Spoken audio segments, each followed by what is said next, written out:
Hi, everybody. Hello, good to see you again. This is Miles. This is our thing that we do occasionally, once every 2-3 months now. Yeah, We drink and we talk about whatever.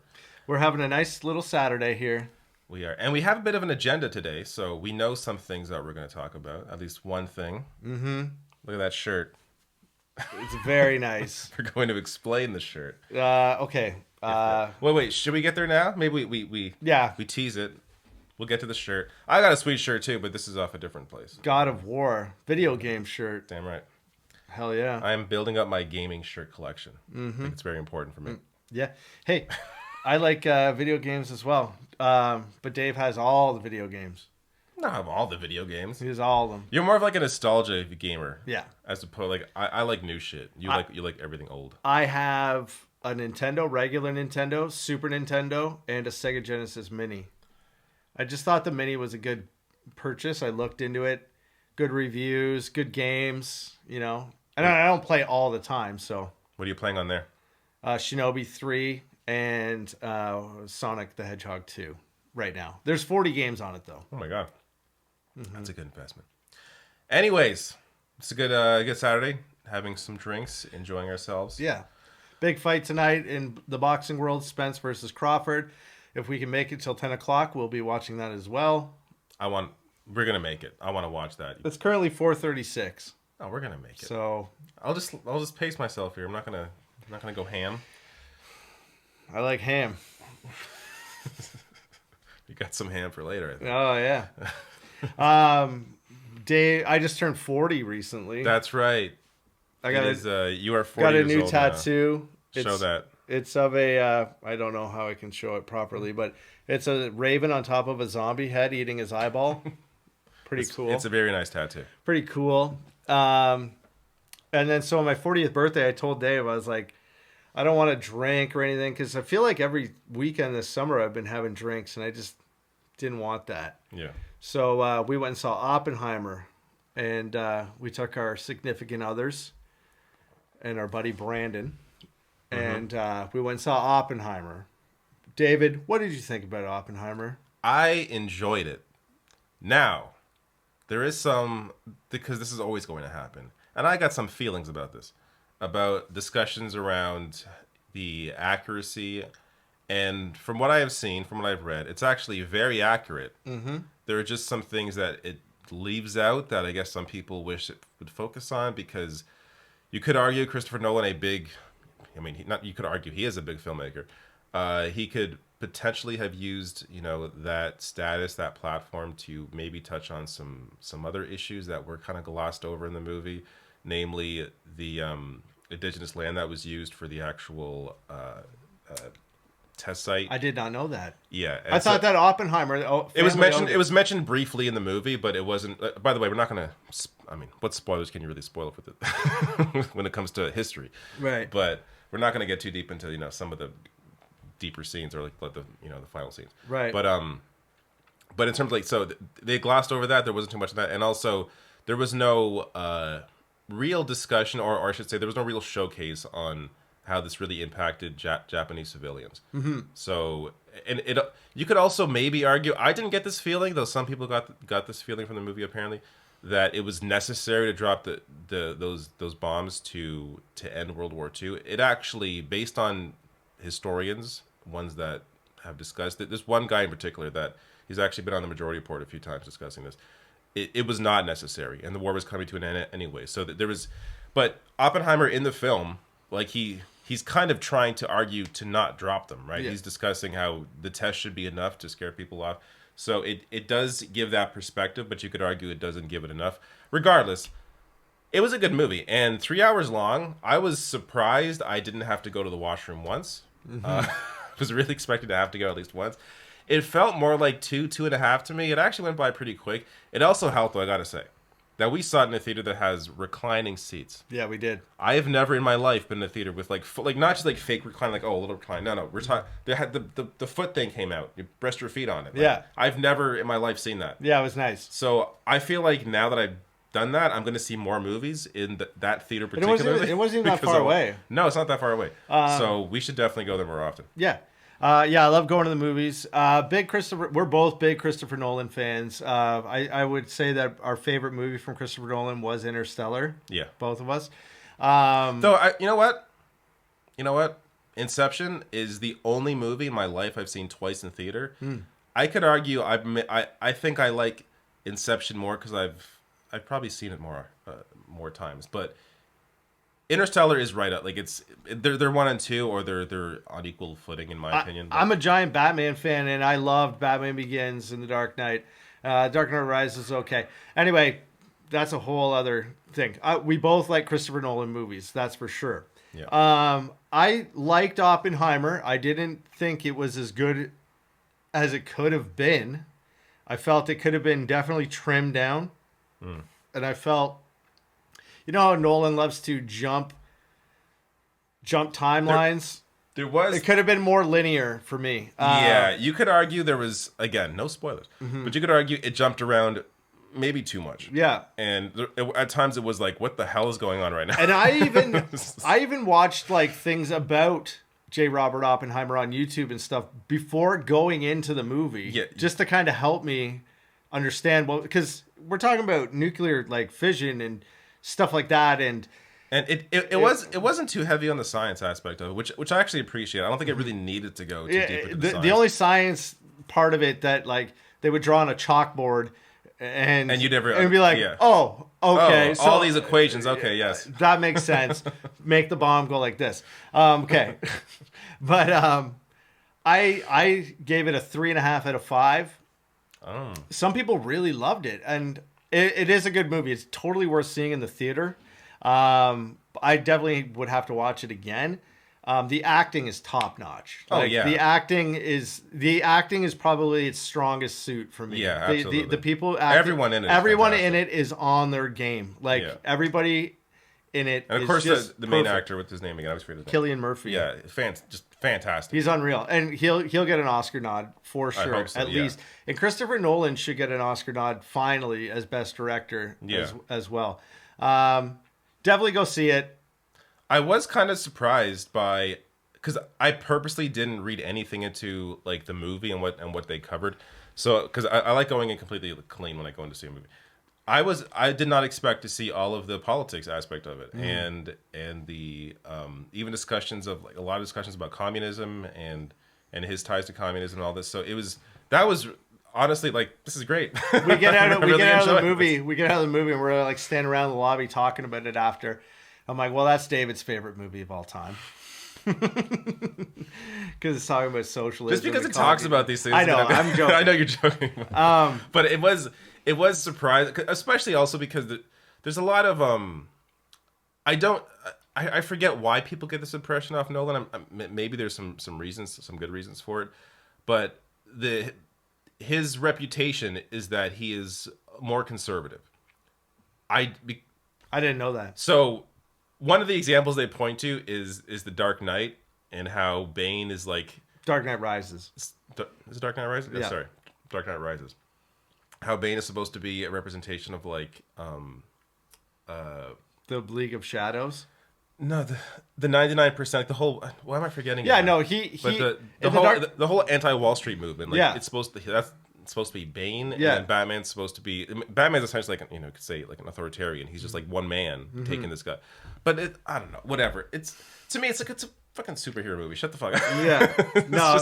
Well, that movie was based heavily on Charles Dickens' A Tale of Two Cities. Heavily influenced by it. How is a Batman movie supposed to not be about Batman? But they think that any way you slice it, it's going to be one man fighting crime. That's Batman. That's what Batman is.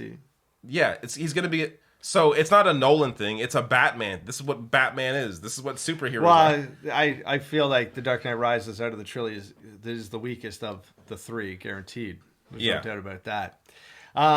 Anyway, go see Oppenheimer. It's worth it. It's definitely worth the ticket. It's one of those movies you see, and the moment of the test, you could hear a pin drop in the theater when they were doing the Trinity test. That was a really good... The whole scene was I was really like... Yeah.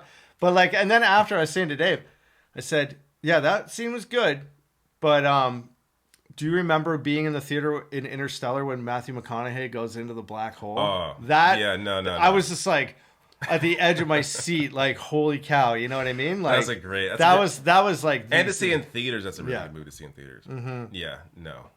It's. I enjoyed it. It's not his best movie, but it's still it's. And some people think it is his best.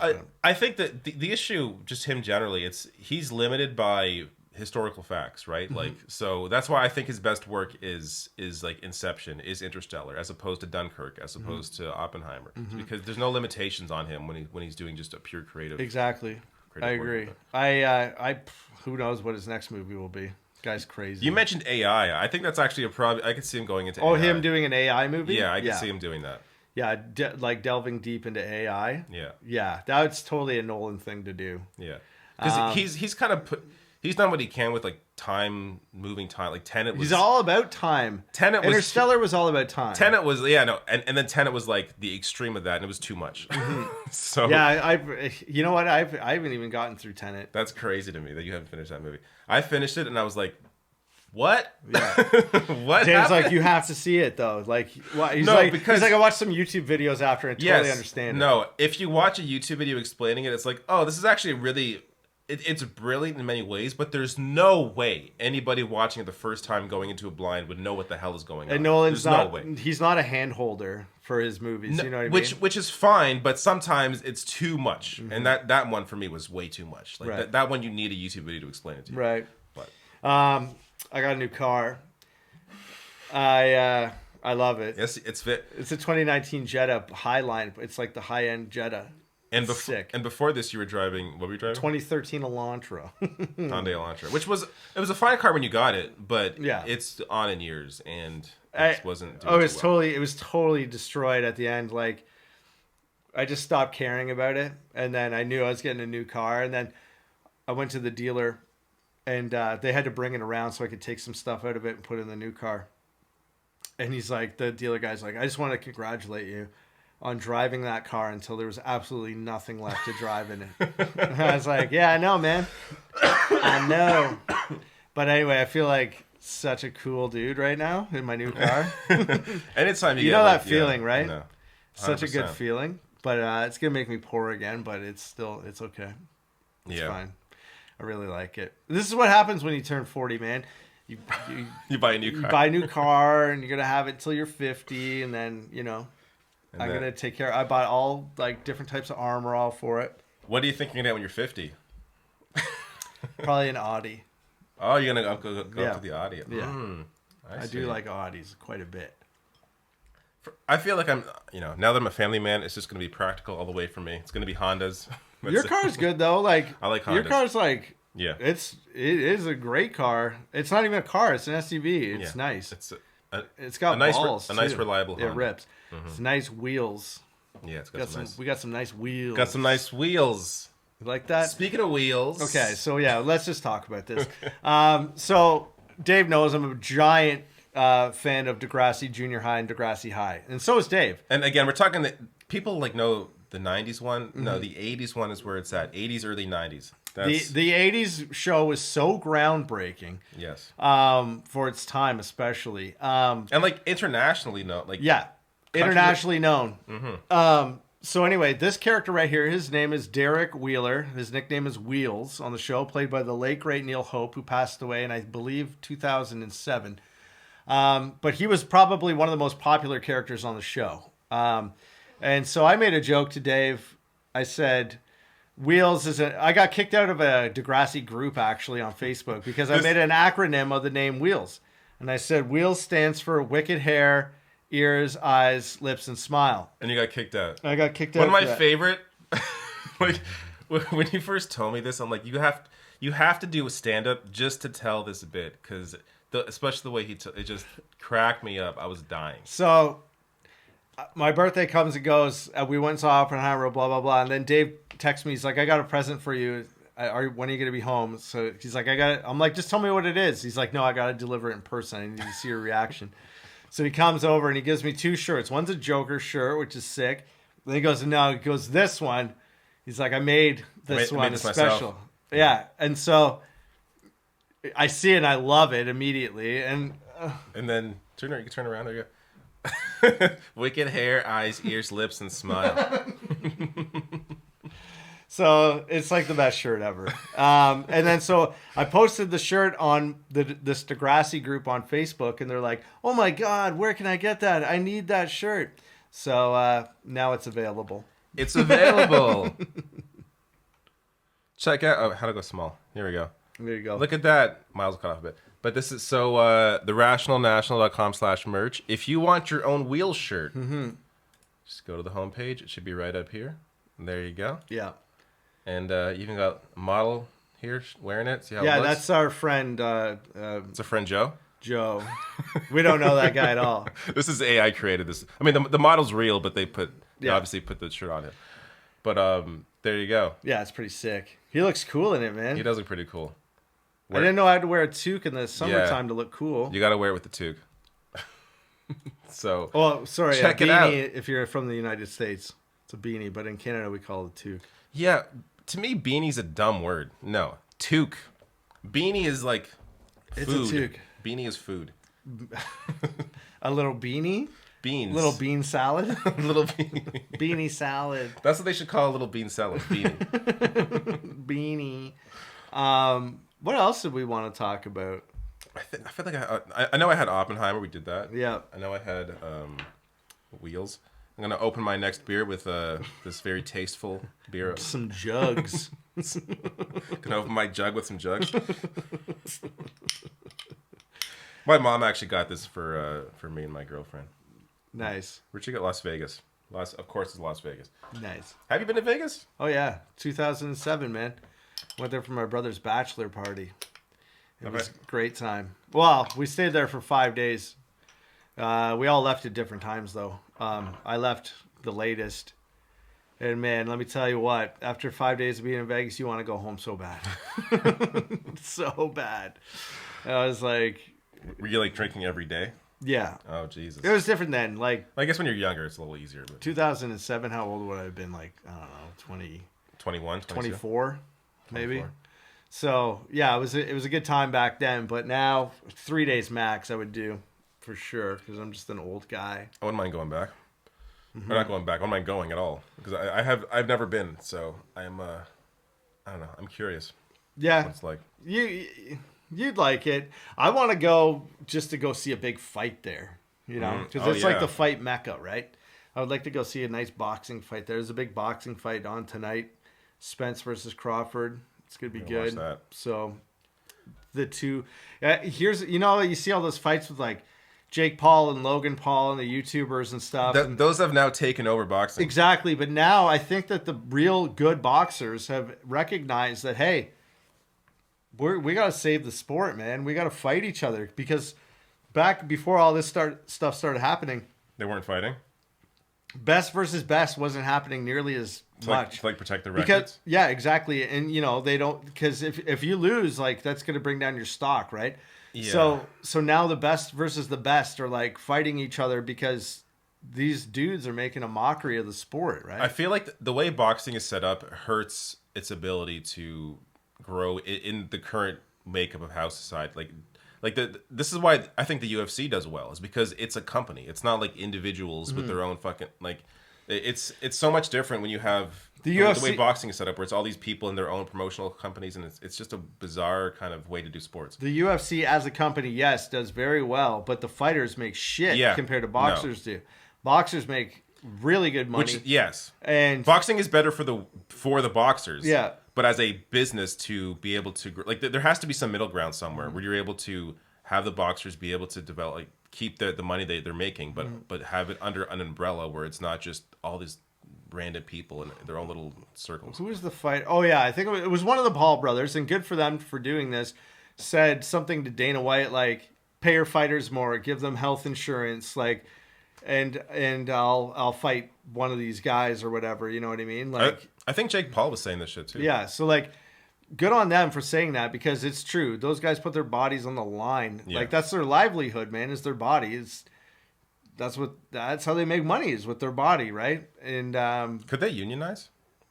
There's a lot of that going on right now. They should. That's the way to have some collective power. But Dana White to me is like the Don King of fucking MMA. You know what I mean? Yeah. Like he wants the money, which is so stupid. Like people don't watch the UFC because Dana White owns it. In fact, I often now avoid UFC because I fucking hate Dana White. Like, I would watch it more if he wasn't in control. Yeah. So he's hurting the sport, if anything. But but that's it. They have a monopoly on that particular sport, right? The Yeah. MMA world. It's like the UFC is the big show. I think I did a video on the UFC. There was like a discussion about potential unionizing or something. I did a few videos on that. I know that. They should. We'll But boxing. The thing I don't like about boxing is like there's so many belts, right? There's up tonight for grabs are 4 belts. One guy is 3, the other guy is 1. So the winner gets all of them? Yeah. Okay, well, undisputed. That's cool. Undisputed welterweight champ of the world. But it's a lot. And unless explain that for a second. Why are there 4 belts? Why different commissions? WBC, WBO, IBF, and WBA are the big 4. But if they're all in on this, why don't they just unify to a single belt? That's what they say. Like, why not just have it one belt?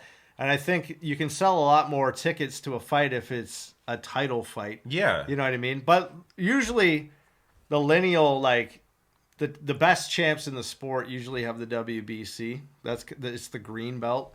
It's kind of recognized as, like, the belt. Like, you know what I mean? Mm-hmm. If you're the guy who beat the guy who beat the guy to get that belt. So, correct me if I'm wrong, but yeah. Well, in other news, you're getting married. Oh, yeah, I'm getting married. That's crazy.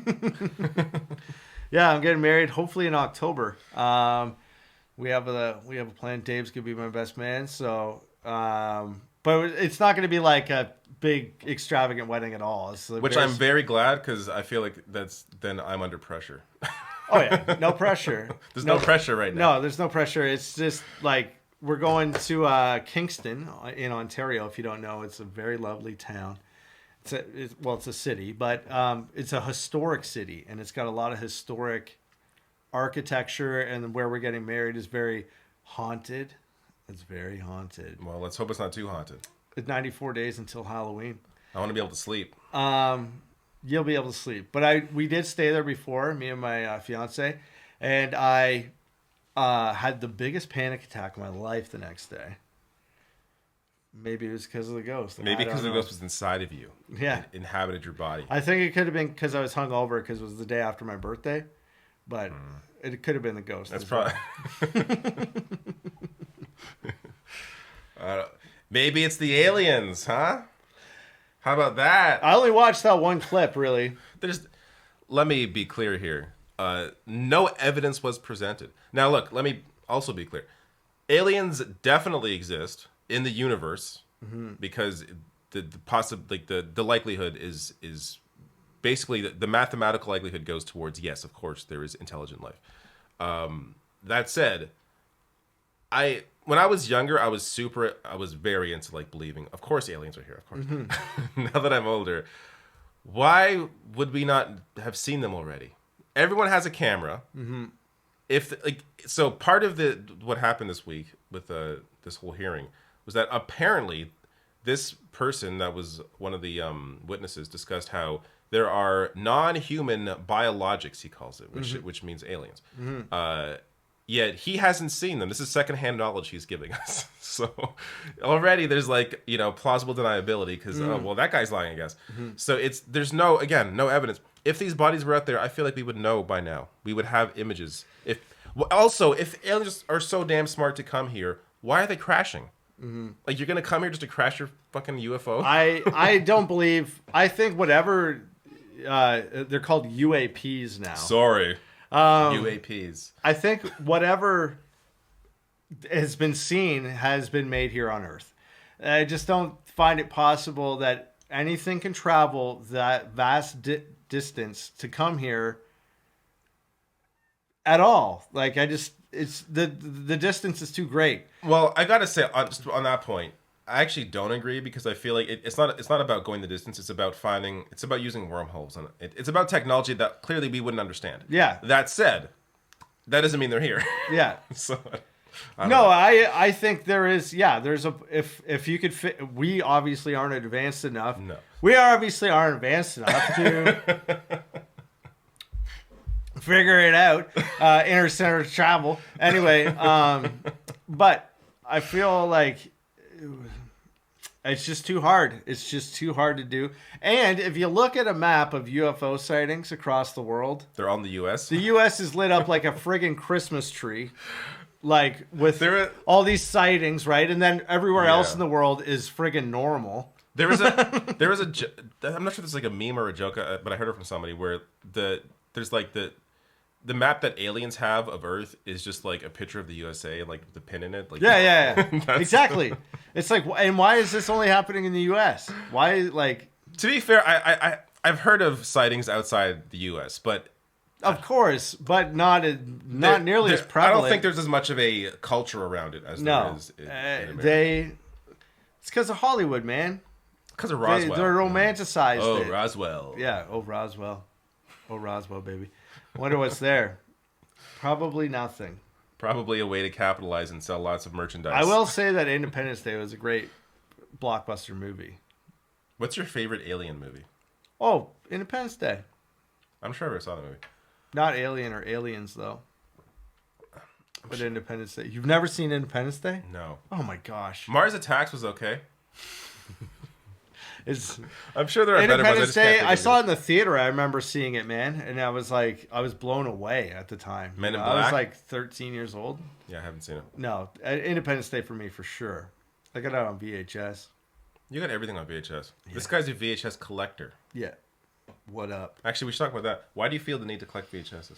Just, I like it. I like the media. I like the physical, having the physical, movie, the way like a tape. It was like, I don't know. The way it was meant to be, 4x3? Yeah, it's just, no, it was just a comforting thing to have. I feel like we all grew up with it. It's nostalgia. I think it's nostalgia. And I really enjoy it. Yeah, totally nuts. I don't know what that was. That was the show Bonkers. I forget why I put that on there. That's from the show Bonkers. It's and I have some tapes that are worth some money too. Like I have a Blair Witch unopened Blair Witch, and the tape itself is blue, so that makes it expensive. And I have Demons 1 on VHS, which is any of the horror movies on VHS that are like classics are worth some money. Same with the Disney movies. I don't even have any unopened old unopened games. Mm-hmm. I have some newer unopened games, but I don't have some old ones. But you would never sell it, though, I'm guessing. Like, you want that in your collection. I would sell it. Yeah? I would sell it for $400. That's one car payment. Yeah, exactly. But I looked on eBay and some of them were going for like 400. So I was like, that's you got to keep it for like the next 30 years. Exactly. Let that raise in value. Next time there's a Blair Witch like anniversary, I think it came out in 99. So like in 2029, it'll be like go. 30 that's years when you cash old, right? out. Yeah. Keep it like in like a sealed box in like a safe. Mm-hmm. The lock on it. 100%. Exactly.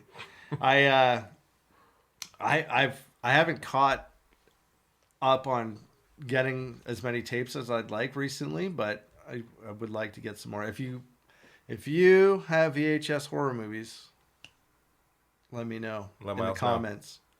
What is the newest VHS you have? Because I'm curious when they stopped printing VHS. The newest VHSs are also quite expensive. So like the tapes that came out on like the very last like run. So History of Violence. It stars Viggo Mortensen and Maria Bello and Ed Harris. That movie is one of the very last VHS tapes manufactured. Really? So it's worth a lot of money. And same, I think Batman Begins as well. It came out in like 2005. So like that was on VHS as well? Yeah. So anything from like 2005 like is worth money on VHS. I have X-Men 2, I believe, on VHS. And I think that's a pretty late one. 2003. Yeah, like I remember getting that. I'm like, this is because at that time I had a DVD player. Mm-hmm. I was like, oh, this is a VHS. Yeah, yep. History of Violence is well known as one of the more expensive late tapes. Anyway, nerd central over Nerding here. out on VHS tapes. What else is going on? You're getting married. That's fun. There's nothing going on because this is the dog days of summer, man. There's nothing happening right now. I got to MC 2 weddings next month. Really? Yeah. What weekends? Next weekend. Oh. And then like the last weekend I had of some plans for you August. next weekend. It's fine. Oh, no. That's not good. And then, like friends' weddings or like just like work? Yeah, friends. Okay. Is that a lot of work to MC a wedding? What is MCing? What does that do? What do you do? You just got to do a little speech about the bride and groom and then just kind of be like, okay, after you do your speech, be like, we got so-and-so coming up next. And then like, Miles, can you announce this for a second? It's like, oh, it's like nothing. I feel like I could do that job. Yeah. I could do that job. Yeah, it's easy. I'm not saying it's easy, but it sounds like it could be kind of fun. Everybody needs one Yeah. for their wedding. Like public speaking is not for everyone, and definitely it was not for me for a long time. But I feel like now, even though I get super nervous before I public speak, and it hasn't happened for a while, but when I'm doing it, I'm really enjoying it. It's just like the beforehand, it's like so much anxiety. Yeah. And even for you, someone who's like, who's on the no, radio. yeah, the beforehand is the worst part for sure. It's like going up a roller coaster and that anticipation of going down. You're just like, oh no, and then once you roll in it, you're good to go. I don't know. When I'm on a roller coaster, I'm looking forward to the drop though. When I'm gonna give a speech, I'm not looking forward to it, but I'm enjoying it when I'm in it. Mm-hmm. I find just roasting basically the bride and groom is the key to success at any wedding. Yes. It just You just got to come with some it's knowledge like, about oh yeah, their no history. thanks. Like yeah, we all want to be here today, but like it's expensive, and thanks for that. Yeah, we love you and stuff. Like, do you need to know in a monetary value how much we love you? Like you could have made this a lot cheaper. That's what I would say. That's a universal, like, Use it if you're doing a wedding. everybody can relate to that. Everybody will laugh. Yeah, because it's relatable. I feel like. Unless you're at some like rich ass wedding where they're just like, "What? Money means nothing to us." And it's not funny at all. You go to those rich weddings and you're like, wow, this is like insane, and like you see all like the bridal party, and they're all like, ha, taking pictures and putting it on Instagram, doing like that fake laugh, or like they're like, ah. You know what I mean? Do you know those pictures? Yes, I know. I unfollow a couple people because I kept doing stuff like that. It's like there's no way. Just doing like fake... You know you're not being candid right now. You know what I mean? Let's all pretend we're laughing. Yeah. Ah. All right, unfollow. Yeah. That's enough of this bullshit. Anyway. Yeah, so that's basically what we're doing. We're going to eat some chicken souvlaki and some pork souvlaki and some broccoli. I also got some leftover chicken wings, but so I got chicken wings from St. Louis Wings. They have locations everywhere. And I was kind of underwhelmed. And I'm surprised I feel like if you have wings in your name, you got to have amazing wings. I've had their wings many times. I've never had a problem with them. Okay. I got buffalo and medium. The buffalo was way too dark. It should be like a lighter sauce. This is what I think they did. They cooked the wings with the sauce on. You got to put the sauce on after you cook the wing, right? It's possible. How do you wing. screw that up as a wing place? I don't know. Could have been a new guy. God. That makes national sense. Makes rational sense. I walked in there and immediately I'm like, I think I made a mistake because the place is falling apart. The booths are like kind of ripped up a little bit. Anyone who's there is at the bar. They're all a bunch of drunks. I've been to that location that you're talking about. I'm getting wings from this place where everyone's just like there because they're depressed. So I don't know. I gotta check it out. A different place next time. Tear in your beer. Yeah. I need a beer now too. Can we wrap this up? We can wrap it up. Look at the green screen on these. Wow, you can see through the beer. Holy cow! Oh my god, that's cool. Before we go, reminder. Get yourself a wheel shirt right here. It's beautiful. TheRationalNational.com/merch. I will link to below the video. And if you don't want that, I got plenty of other cool shit. Oh, yeah, baby. We could even do the wheels thing on a mug if you wanted to. Very true. Wheels mug? I feel like more people would want to wear it on a shirt, though. Probably. But I still got the prize stuff up here. It's never going away. It's going to be here all day, every day, and everything else. Awesome. There you go. All right. Bye.